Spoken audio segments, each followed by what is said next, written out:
మీద, మాజీ ఎమ్మెల్యే మొండితోక జగన్మోహన్ రావు గారి మీద, మాజీ మంత్రి పినిపే విశ్వరూప్ గారు తనయుడు పినిపే శ్రీకాంత్ మీద ఎన్ని అక్రమ కేసులు పెట్టారు? అలాగే ఈ రోజున ఈ రాష్ట్రంలో కూటమి ప్రభుత్వంలో దళితుల్ని ఎంత అసహ్యంగా ట్రీట్ చేస్తున్నారు, ఎంత తక్కువగా చూస్తున్నారు. అదే వైఎస్ జగన్మోహన్ రెడ్డి గారు గత 5 ఏళ్ళు కులం చూడకుండా, మతం చూడకుండా, ప్రాంతం చూడకుండా, పార్టీ చూడకుండా పరిపాలన అందించిన తీరు ఈ రోజున ప్రతి ఒక్కళ్ళకి గుర్తొస్తోంది. ప్రతి ఒక్కళ్ళు మళ్ళీ గుర్తెచ్చుకుంటున్నారు ఆ రోజుల్ని. అసలు ఈ మనిషి ఈయన చూడండి, అసలు నజీర్ గారు గుంటూరు తూర్పు ఎమ్మెల్యే ఓ మహిళతో మాట్లాడిన వీడియో, ఆ వీడియో మన దగ్గర ప్లే అవుతుందా? అవ్వచ్చా? ఒకసారి చూడండి, ఒకసారి ఆ వీడియో చూద్దాం మనము.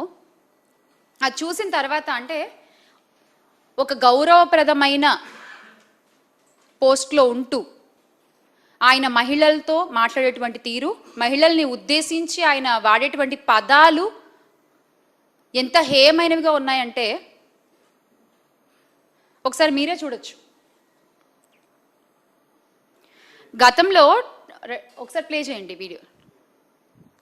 గతంలో టీడీపీ కార్పొరేటర్ పదవికి పోటీ చేసిన ఒక మహిళతో వీడియోలో చెప్పలేని రీతిలో సైగలు చేస్తూ ఆయన వ్యవహరించిన తీరు ఎంత తేటతెల్లమైందంటే ప్రతి ఒక్కళ్ళ ఫోన్లో, ప్రతి ఒక్కళ్ళ అకౌంట్లో, సోషల్ మీడియా అకౌంట్స్లో ట్రెండింగ్ ఈ వీడియో ఈ రోజున.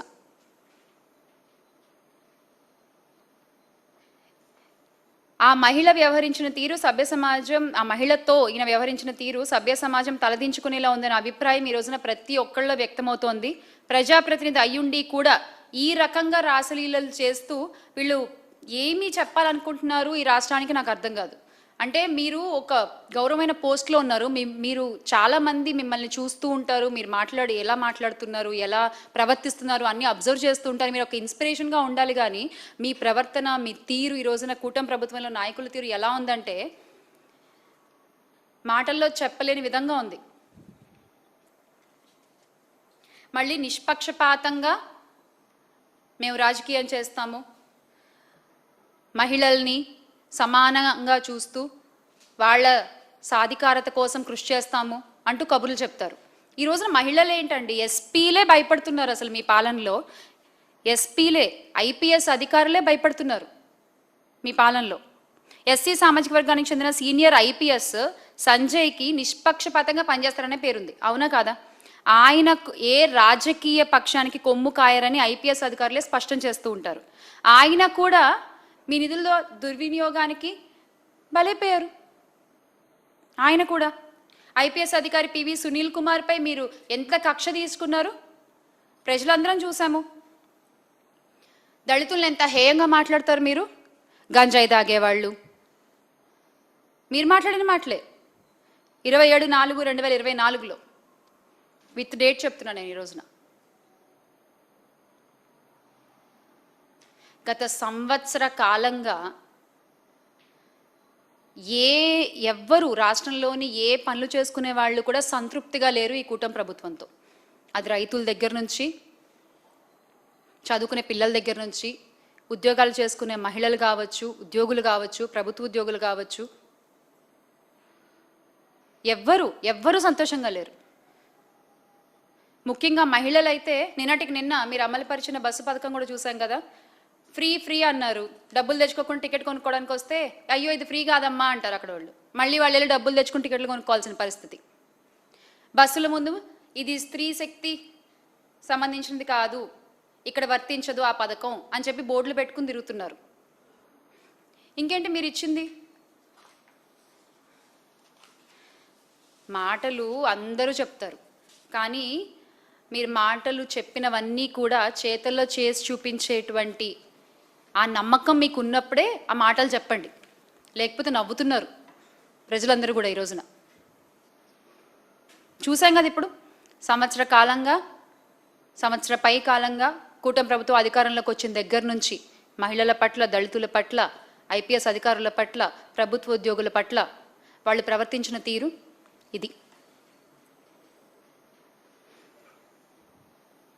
ఇవన్నీ కూడా ప్రజలు గుర్తుపెట్టుకుంటారు. ఇవన్నీ కూడా ప్రజలు ఏ రకంగా సమాధానం చెప్పాలో అప్పుడు చాలా గట్టిగా సమాధానం చెప్తారు.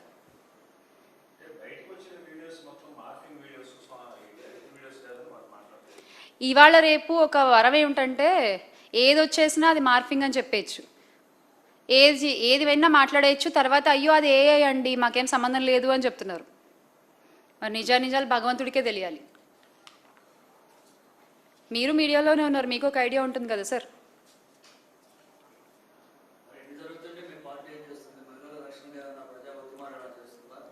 ఎక్కడ మహిళలకు అన్యాయం జరిగినా అక్కడ మా మహిళా నేతలు వెళ్ళి మాట్లాడుతున్నాము, వాడిని ప్రశ్నిస్తున్నాము. అది మచిలీపట్నం కావచ్చు, రాజమండ్రి కావచ్చు, పాయకరావుపేట కావచ్చు, వైజాగ్లో కావచ్చు,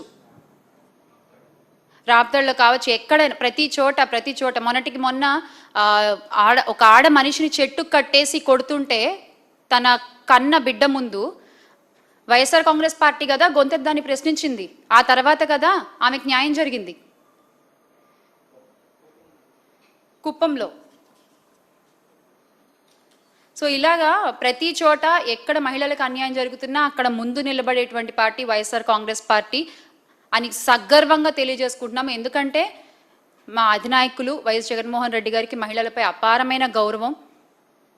ప్రతి మహిళని కూడా సొంత చెల్లిలా చూసేటువంటి విశాల హృదయం అయింది. కాబట్టి రాష్ట్రంలో ఏ ఆడపిల్లకు అన్యాయం జరిగినా కూడా ముందుండి ప్రశ్నించేటువంటి పార్టీ వైఎస్ఆర్ కాంగ్రెస్ పార్టీ. ప్రశ్నించే పేపర్ సాక్షి, కవర్ చేసేటువంటి ఛానల్ సాక్షి మీడియా. ఇది అందరికీ తెలిసిన విషయమే. అవును, ఆయన ఎక్కడున్నారు అసలు? నిజమే, నేను మొన్న కూడా అన్నాను, ఈయన అసలు కనబడట్లేదు, ఏమైపోయారు ఈయన? ఇన్ని జరుగుతున్నా కూడా ఒక్కదానికి కూడా మాట్లాడరు. ఆయన సొంత నియోజకవర్గంలో జరిగితే మాట్లాడరు. ఆయన పక్కన కాకినాడ జిల్లాలో మొన్న డాక్టర్ పైన నర్సింగ్ కోర్స్ చదివేటువంటి వాళ్ళ మీద గవర్నమెంట్ హాస్పిటల్లో అంత ఇష్యూ జరిగితే అప్పుడు కూడా ఆయన వచ్చి మాట్లాడలేదు. ఒక్క విషయంలో ఆయన స్పందించరు. ఆయన ఏం చేస్తున్నట్టు? సార్, ఉప ముఖ్యమంత్రి పవన్ కళ్యాణ్ గారు, వేర్ ఆర్ యూ?